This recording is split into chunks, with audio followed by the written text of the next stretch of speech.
আজকাল সেলফ লাভের ধারণাটা খুব বেশি প্রচলিত।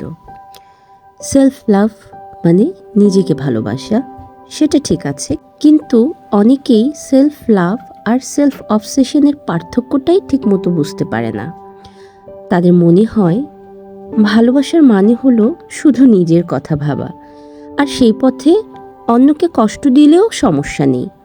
কিন্তু না, এটাকে সেলফ লাভ বলে না, এটাকে বলে সেলফ অবসেশন, যেখানে মানুষ শুধু স্বার্থপর হয়ে নিজেকেই ভালোবাসে।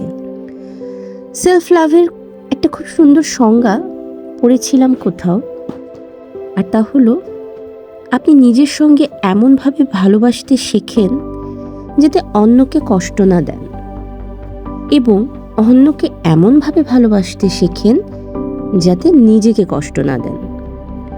যদি আপনি এই ভারসাম্যটা বুঝে ফেলেন, তাহলে ধরে নিতে পারেন আপনি সত্যি সেলফ লাভের আসল অর্থ বুঝে গেছেন।